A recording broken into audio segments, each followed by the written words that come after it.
Brian Book Club, Popcast, Korean. 만약 여러분이 책을 제대로 읽기 위한 절대 규칙을 하나 지켜야 하는데 그게 바로 책에서 눈을 90% 떼야 하는 거라면 어떨까요? 90%요? 그거 사실상 안 보고 읽는 거 아닌가요? 쉽지 않겠는데요? 그렇죠.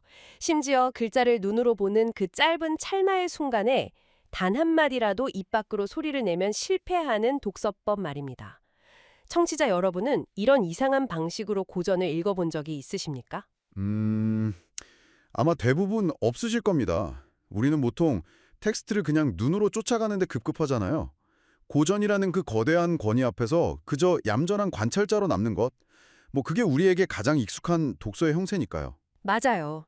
하지만 오늘 우리가 함께 해부해볼 자료는 그런 안전하고 수동적인 독서의 룰을 완전히 박살냅니다.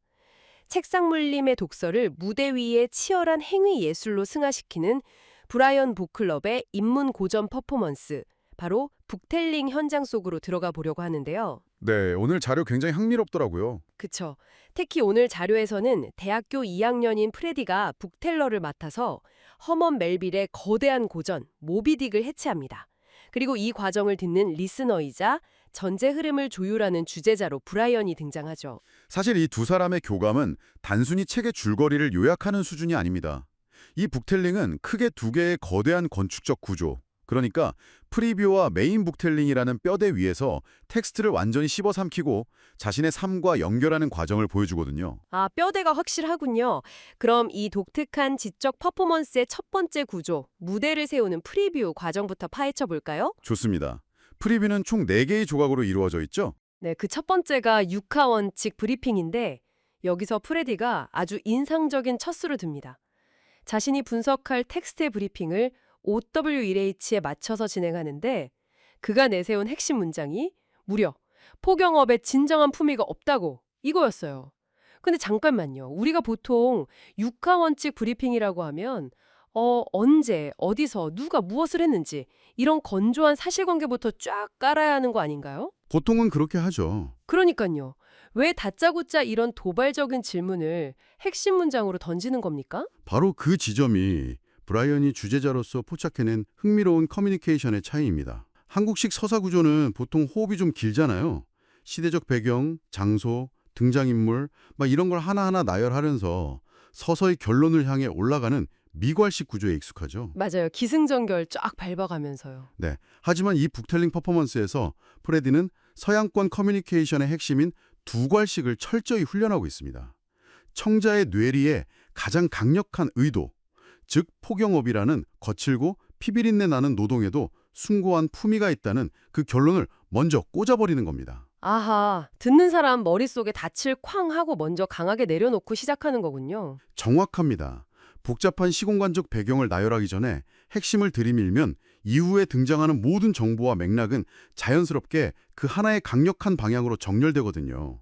비즈니스 영장이나 치열한 토론회 장에서 이런 두괄식 소통이 얼마나 파괴력을 가지는지 보여주는 훌륭한 예시죠. 호스트, 무, 스피커. 듣고 보니까 프레디가 왜 이 문장을 선택했는지 완전히 와닿네요. 게다가 그 이유를 설명할 때 고래를 잡는 것은 별을 낚는 것이다. 약간 이런 시적인 비유까지 썼더라고요. 네, 이어서 진행되는 육하 원칙 디스커션과 섹션 프리뷰 단계에서도 그 울림이 이어집니다. 맞아요. 프레디가 지문을 직접 소개하는데 문장이 정말 대단합니다. 고래가 당당한 모습으로 시선을 끈 적이 없다고 하늘이 증명한다. 남쪽 하늘에는 고래자리라는 성좌가 있다. 이거 정말이지 부당한 멸시를 받는 세상 모든 노동자들을 위한 장엄한 연설처럼 들렸습니다. 청취자 여러분, 당신의 고래는 무엇입니까? 갑자기 묻고 싶어지네요. 그 웅장한 선언이 단지 소설 속 허구가 아니라 현실의 역사와 어떻게 맞닿아 있는지를 연결해주는 것이 프리뷰의 마지막 네 번째 조각, 커먼센스입니다. 역사적 맥락을 짚어보는 시간이죠. 근데 솔직히 여기서 좀 의문이 드는 게 역사적 배경을 공부하는 단계를 왜 굳이 커먼센스, 그러니까 상식이라고 부르는 걸까요? 그냥 백그라운드 체크 이렇게 부를 수도 있잖아요. 아주 예리한 질문입니다. 왜 상식일까요? 어떤 텍스트든 그것이 쓰인 시대의 사람들에게는 굳이 설명하지 않아도 모두가 피부로 느끼고 공감하는 묵시적인 전제들이 있습니다. 당대의 상식이란 뜻이죠. 하지만 150년이 지난 지금의 우리는 그 상식을 잃어버렸잖아요. 아, 시대가 다르니까요. 네. 그 시대의 상식을 현재 우리의 뇌에 동기화시키지 않으면 텍스트의 진짜 의미는 영원히 해독할 수 없기 때문에 이 단계를 필수적인 커먼센스라고 부르는 겁니다. 와, 당대의 사람들이 숨쉬던 공기를 우리도 똑같이 마셔봐야 한다는 뜻이군요. 그렇다면 모기딕이 쓰인 1800년대 중반, 그 당시 사람들이 공유하던 상식은 구체적으로 뭐였나요? 브라이언은 여기서 1861년에 터진 미국 남북전쟁 직후의 묵직한 시대상을 소환합니다. 당시 고래를 잡기 위해 태평양을 떠돌던 포경선은 그 자체로 미국 사회의 축소판이었거든요. 좁고 폐쇄적인 배 안에 온갖 인종, 계급, 이교도들이 뒤섞여 있었죠. 엄청난 갈등이 있었겠네요. 그럼요.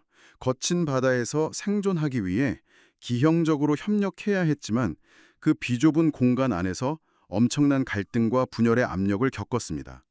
이것은 연방이 반쪽으로 찢어져 서로에게 총구를 겨누었던 당시 미국 사회의 압력솥 같은 상황을 정확히 은유하고 있죠. 포경선이 곧 분열 직전의 미국 사회 그 자체였다는 거네요. 근데 신기한 건 그 이야기를 들으면서 저 역시 어떤 기시감을 느꼈다는 겁니다. 브라이언도 그 점을 정확히 짚어냈고요. 맞습니다. 1860년대의 극단적인 분열 양상이 2026년 현재 전 세계적으로 나타나고 있는 정치적, 사회적 양극화 현상과 놀랍도록 닮아 있기 때문이죠. 물론 여기서 명확히 짚고 넘어갈 점은 브라이언은 어느 편이 옳다 그르다 정치적 입장을 취하지 않는다는 겁니다. 네, 찰자의 중립적이더라고요. 맞아요. 다만 시대를 초월해서 반복되는 사회의 이분화라는 이 거대한 메커니즘 자체를 객관적으로 바라보게 하죠. 150년 전 포경선 안에서의 갈등이 오늘날 알고리즘과 이념으로 나뉘어서 서로를 향해 작사를 던지는 우리의 모습과 크게 다르지 않다는 서늘한 통찰을 던지는 겁니다. 그렇게 들으니까 모비딕이 단순한 해양 모험극이 아니네요. 인간의 본성이랑 사회 구조를 해부하는 텍스트로 다가옵니다. 게다가 커먼센스 단계에서 브라이언이 짚어준 포경업 자체의 역사적 역설도 기가 막혔어요. 삼엄의 발전이 오히려 고래를 구했다는 이야기 말이에요. 네, 영국에서 시작해서 미국에서 부흥했던 포경업이 결국 쇠퇴한 이유를 살펴보면 역사의 아이러니를 발견할 수 있습니다. 사람들은 흔히 고래 보호운동이나 환경적 자각 때문에 포경업이 멈췄을 거라고 생각하잖아요. 보통 그렇게 생각하죠. 근데 실제로는 석유화학의 발전 때문이었습니다. 땅에서 석유를 뽑아낼 수 있게 되면서 굳이 목숨 걸고 바다로 나가 고래 기름을 짜낼 필요가 없어진 거죠. 경제성을 잃은 겁니다. 산업 발전이 역설적이게도 고래를 멸종 위기에서 구출해냈다니 참 묘한 인과관계입니다. 프리뷰 4조각만으로도 벌써 꽉 차는 느낌이네요. 이처럼 텍스트를 둘러싼 역사적, 경제적 뼈대를 탄탄하게 세우는 게 프리뷰의 역할입니다. 이 무대가 완벽하게 세워져야만 비로소 다음 구조인 메인 북텔링이 힘을 발휘할 수 있거든요. 자, 그럼 드디어 본격적인 메인 무대, 메인 북텔링의 6조각으로 넘어가 보죠. 이 중에서 가장 독특한 게 바로 오프닝에서 잠시 언급했던 한국어 연상 독백과 영어 연상 독백입니다. 청취자 여러분, 이 기괴하고도 매력적인 신체적 독서의 룰을 생생하게 상상해 보세요.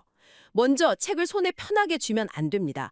45도 각도로 사선에 멀찌감치 둬야 해요. 그리고 단어를 뚫어지게 읽으면 안 되고요.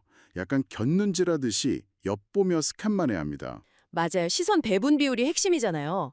정면을 보고 대사를 읽는 시간이 9, 책에 있는 글자를 스캔하는 시간이 1, 철저한 9대 1의 비율입니다.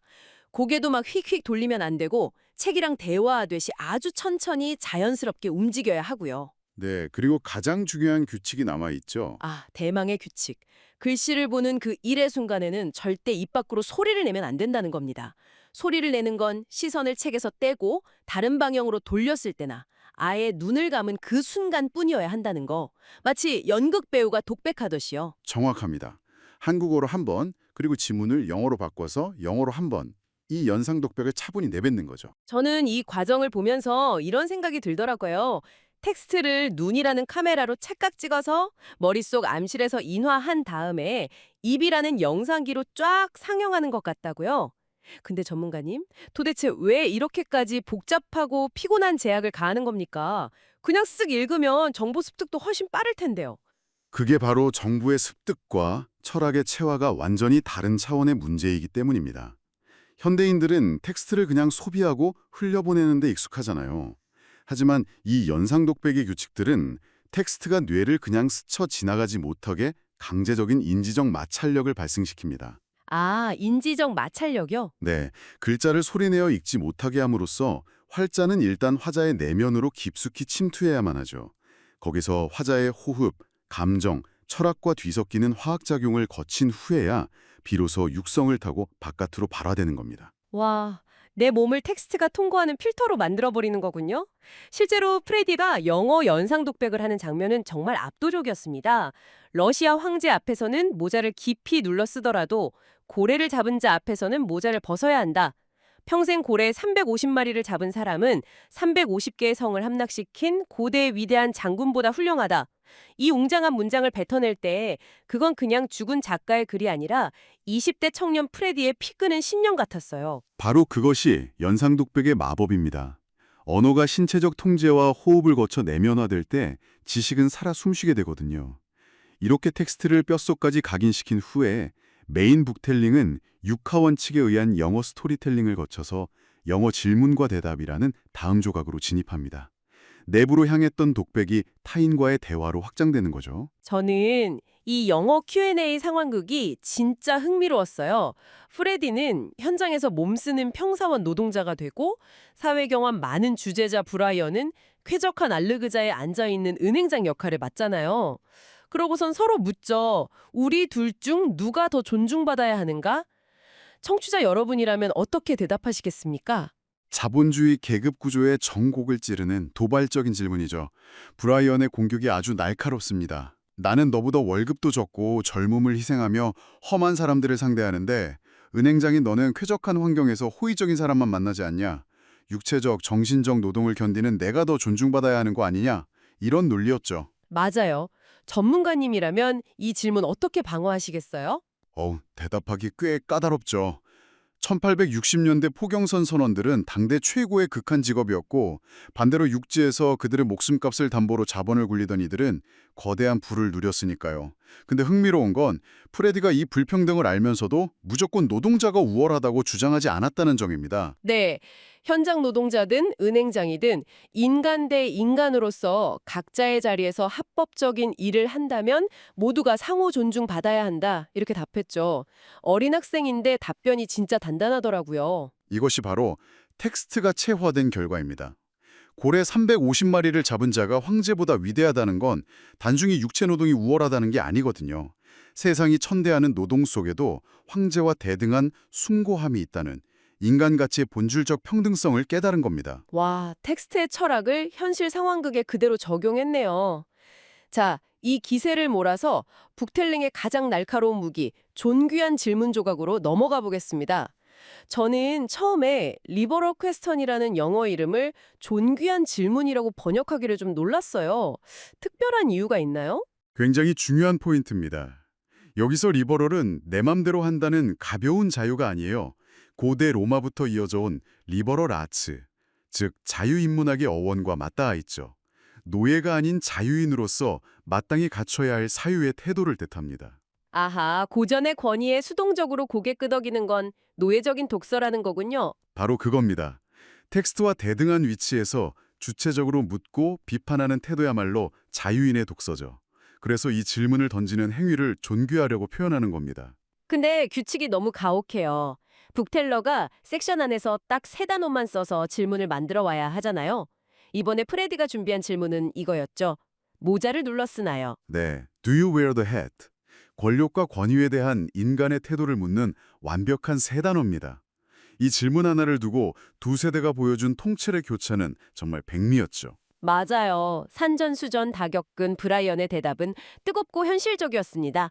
과거 직장 생활할 때 황제 같은 권력자들을 많이 만났지만 권력이 세다고 본심을 가리려고 모자를 깊이 눌러쓴 적은 없다. 오히려 눈 부릅뜨고 맞짱을 떴다. 진심으로 존경하는 분에게만 마음으로 무릎 꿇는다고 했잖아요. 그 꼿꼿한 야성이 느껴지더라고요. 반면에 20대 프레디의 해석은 텍스트의 상징성에 철학적으로 밀착합니다. 프레디는 모자를 벗는 행위 자체를 굴복이 아닌 존중의 표시로 해석했거든요.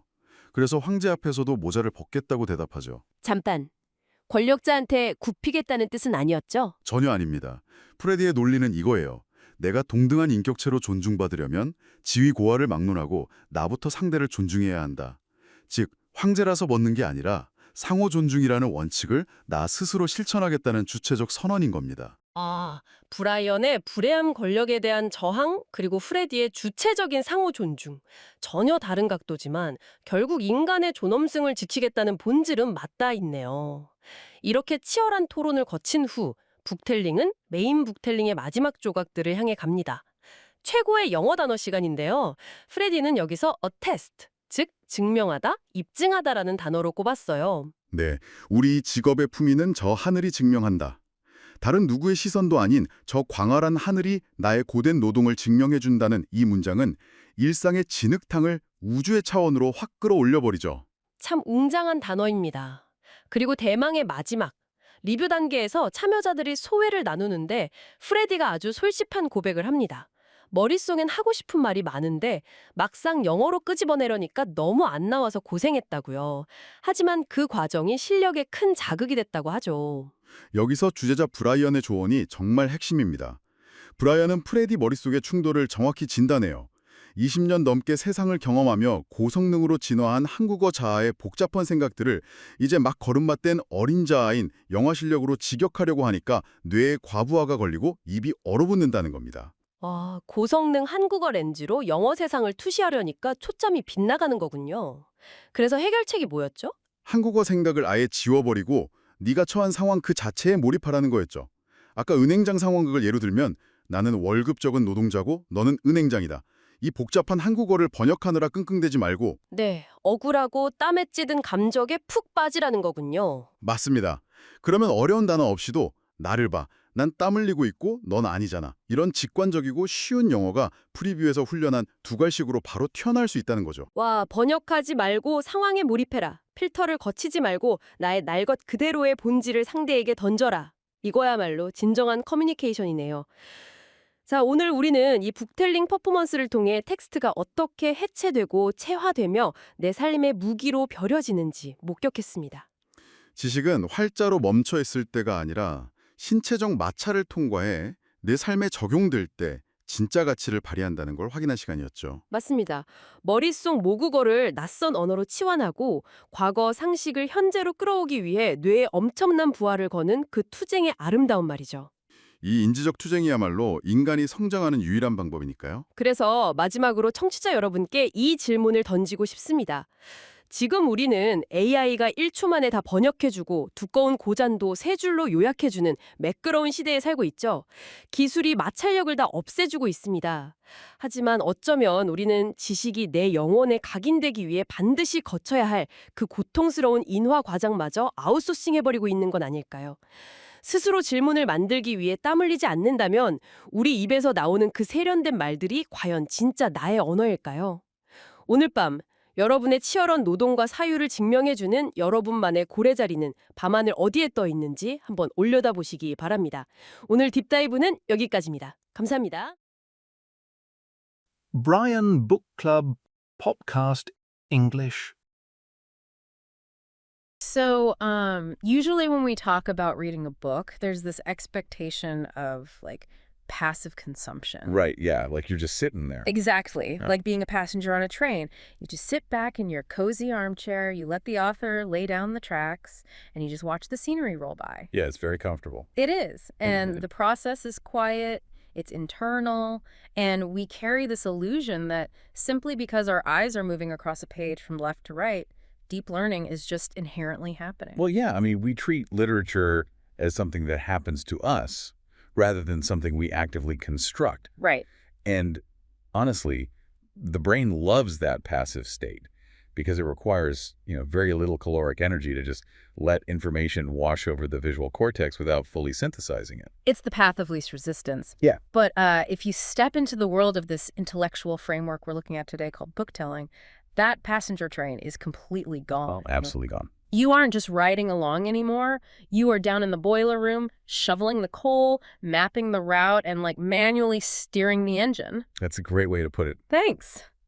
So our mission for this deep dive is to explore how this highly structured, almost theatrical method completely rewires our brain's approach to literature. Yes, and we have a really fascinating transcript to look at for this. We do. We're looking at a transcript from the Brian Book Club featuring a hard book-telling session of Herman Melville's classic, Moby Dick. A very heavy piece of literature to start Right. And our cast here consists of a sophomore named Freddie, who is acting as the bookteller, and Brian, who acts as both the listener and the presider. And what stands out immediately about their session is just the architectural rigidity of it. Yeah, they don't just open the book and start reading. No, not at all. They don't casually share opinions over coffee either. They actually divide the session into two non-negotiable halves. Right, the preview and the main book telling. Exactly. A preview segment and a main book-telling segment. And that structure is incredibly deliberate. So if we look at the mechanics of this first phase, the preview, they start with this rigid 5W1H structure. So, who, what, when, where, why, and how. Which sounds basic on the surface. It does, but they aren't just summarizing the plot, are they? No, they're not. Freddie, as the bookteller, has to select a single key sentence to anchor this entire briefing. And he zeroes in on a very specific question from Melville's text, which is, no dignity in whaling. Yeah, and the choice of that specific phrase dictates the entire cognitive framework for the rest of the session. Because he takes this brutal industrial 19th century occupation and equates catching a whale to catching a star. Right. By doing that, he establishes a profoundly humanistic perspective right out of the gate. I mean, the listeners are no longer preparing to read a manual about shiprigging or, maritime law. Exactly. They are primed to interrogate the nature of human labor, dignity, and cosmic ambition. Which is such a massive shift in mindset. And that philosophical anchor becomes so critical when they transition into the common sense segment of the preview. Right, because this is where they inject historical context. But they do it in a way that fundamentally alters how you perceive the fiction. Yeah, they establish the backdrop as 1861, right after the American Civil War, and note the intense societal polarization at the time. But then they bring in the economics of the whaling industry, which is super interesting. It is. They map out how it started in the UK, boomed in the US in the early 1800s, and then sharply declined. And the mechanism behind that decline fundamentally flips the narrative on its head. Because it wasn't about saving the animals, was it? No, not at all. The whaling industry didn't collapse because of some sudden environmental enlightenment or conservation efforts. It collapsed because of the rise of petrochemicals. Like oil. Yeah, exactly. The discovery and commercialization of crude oil made hunting whales economically unviable. That is wild. It was simply cheaper to extract oil from the ground than to send men on these multi-year, life-threatening voyages for blubber.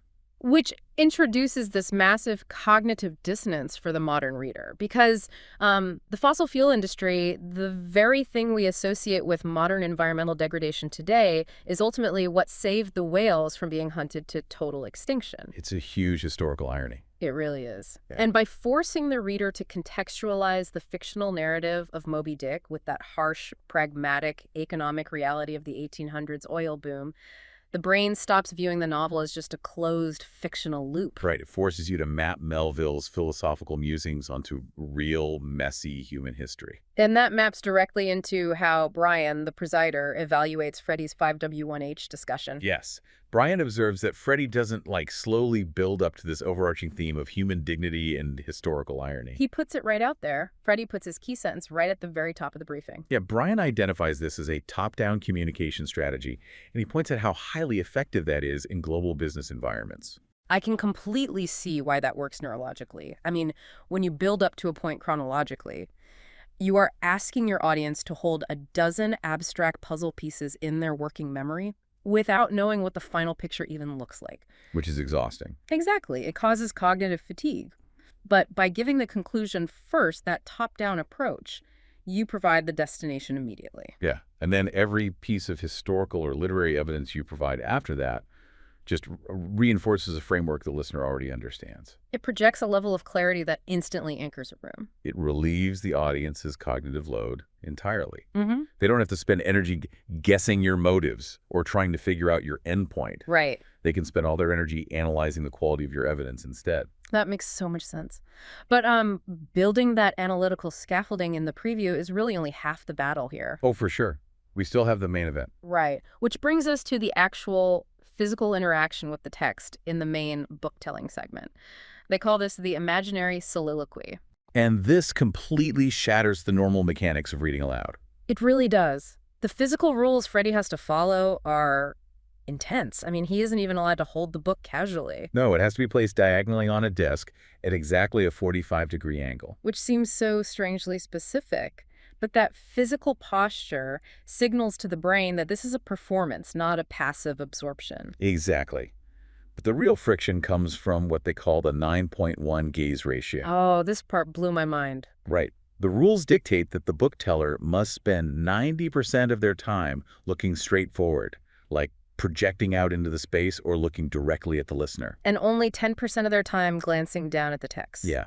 Instead of snapping your head quickly, you're supposed to turn it slowly and naturally. As if you're having a conversation with the book. It reminds me of like a professional musician reading sheet music. Oh, that's a perfect analogy. Because a concert pianist isn't staring blankly at the paper the whole time, they glance down to catch the anchor notes, the structure of the next few bars, but they are playing to the room. Yes. They're interpreting the music in the air, not mechanically translating ink into sound.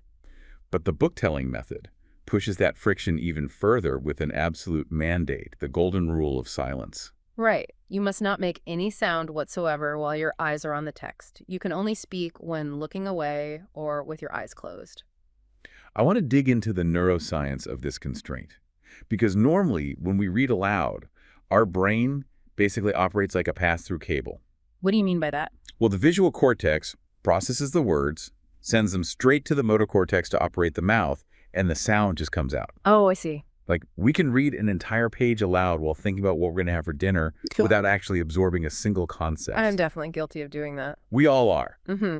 But by mandating silence while the eyes are on the page, they are physically severing that pass-through cable. That makes total sense.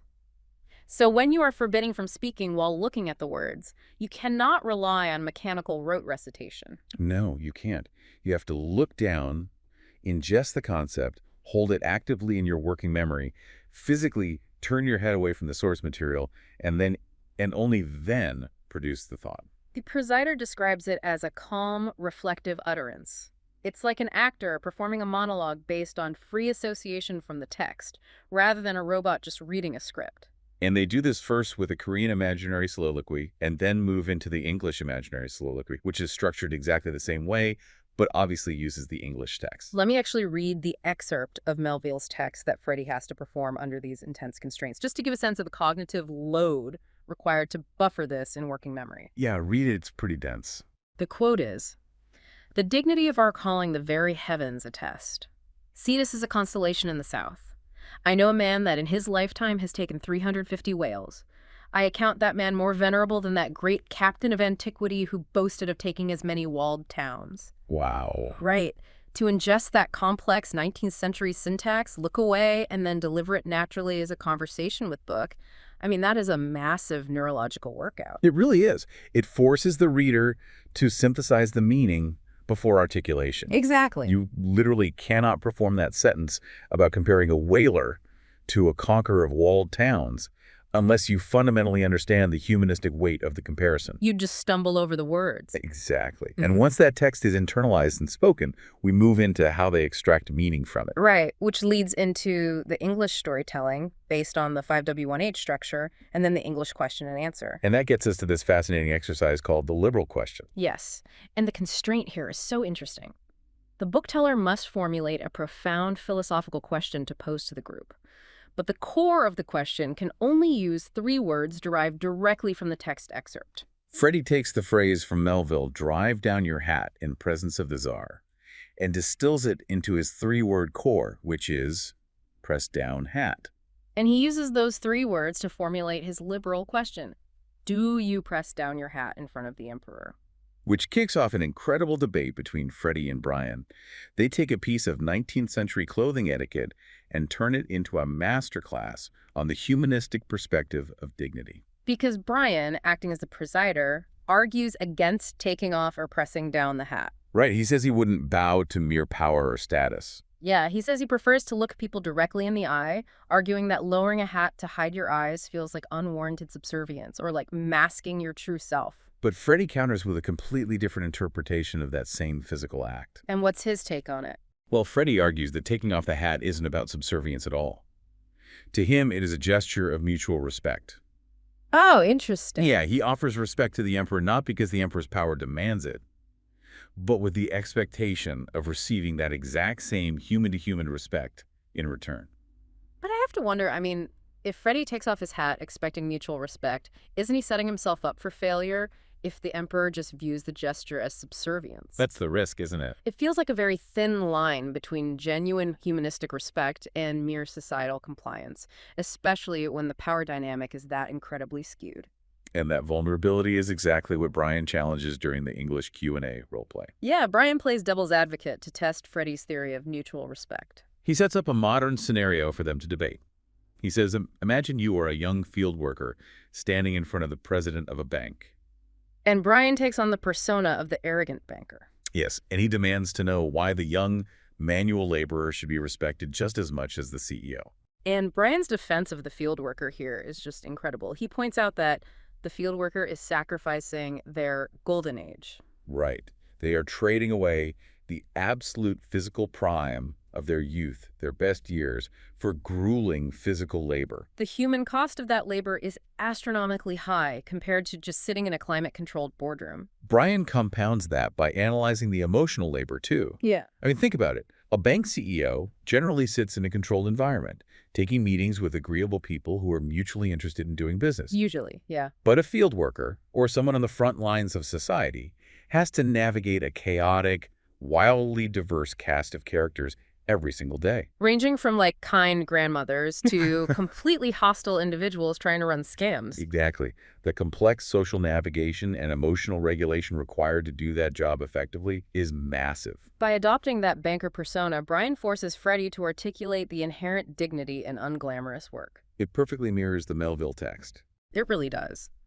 Just as Melville elevated the grimy, dangerous work of the whaler above the military conquests of antiquity, Brian elevates the grueling, complex reality of the field worker above the sterile power of the executive. And doing all of this philosophical heavy lifting is demanding enough, right? Oh, for sure.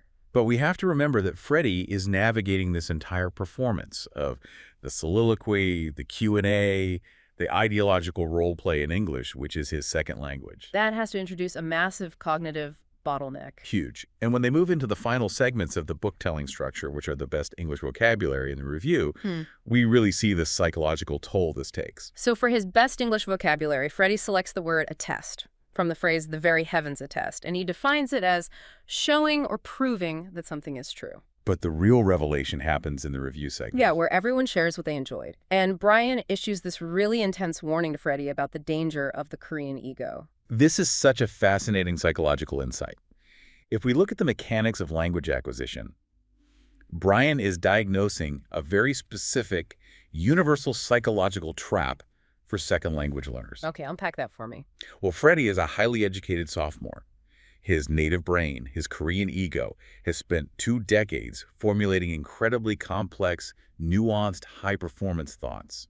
Wait, I'm looking at Brian's diagnosis here. Is he implying that Freddie's 20 years of native intelligence and sophisticated thought processes are actually his biggest obstacle to speaking English fluently? In this specific context, yes. That's crazy to think about. Because what happens is Freddie formulates a brilliant, philosophically dense thought in Korean. Then he tries to force that massive, complex native thought through the incredibly narrow pipeline of his second language vocabulary and syntax. Oh, I see. He tries to translate his intellect word for word. Exactly. And the pipeline just isn't wide enough to handle the bandwidth of the native thought. Yeah. So the system crashes. He just freezes up. Yes.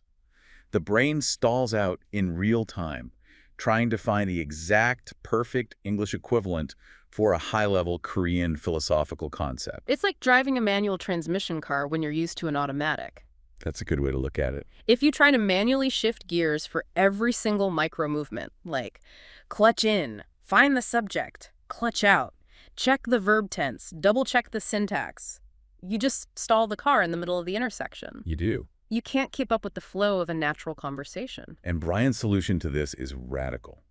He tells Freddie to completely erase the native language thoughts. Just delete the script entirely. Right. Do not try to translate your complex intelligence.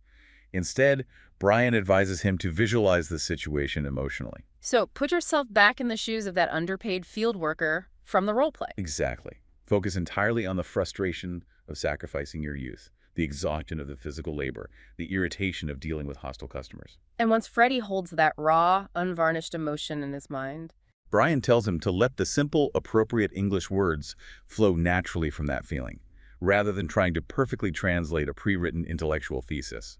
he's basically telling him to bypass the inner critic. Yes, completely. By abandoning his native ego and adopting a situational persona, Freddie is hacking his own neurology to bypass the fear of sounding unintelligent. And it works. Freddie admits in the review that this impromptu, emotionally driven dialogue stimulated his language skills far more than any traditional rote memorization ever did. Because when you strip away the ego, you prioritize authentic connection and expression over perfect grammatical accuracy. It requires an immense amount of vulnerability. You have to be willing to sound simple in order to communicate deeply. That is profound. When we pull all these pieces together, it becomes incredibly clear that book telling is not just a book club. No, not at all. It is a rigorous architectural workout for the mind.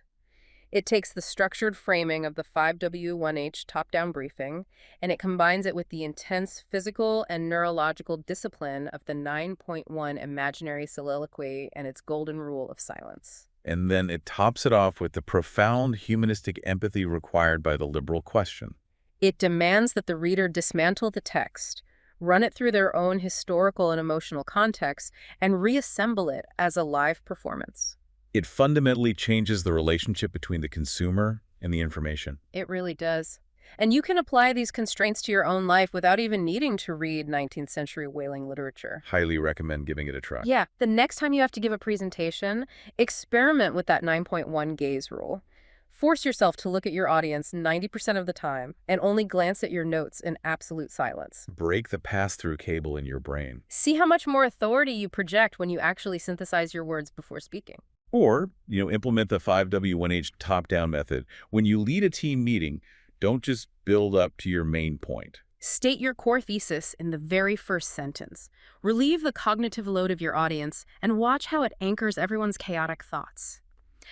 Before we wrap up, there's one final thought based on Brian's warning about the native ego that is just really worth wrestling with. I agree, it's a deep concept. If our native language shapes our ego or pride and our very identity so strongly, who do we become when we strip away our complex native vocabulary? That's the real question. When we are forced to step away from our sophisticated 20-year-old brain and we have to explain our deepest philosophies regarding human dignity using only the simplest, most basic words of a new language, do we lose our intelligence? Or do we actually uncover our most authentic, unfiltered voice? Are we constantly hiding behind our big vocabularies? And is simplicity the only true test of what we actually believe? It really challenges the assumption that complex words equal profound thoughts. Sometimes the most profound humanistic truths only require 3 words. Something to think about the next time you try to translate your own complex thoughts. Keep laying down your own tracks, and we will see you on the next deep dive.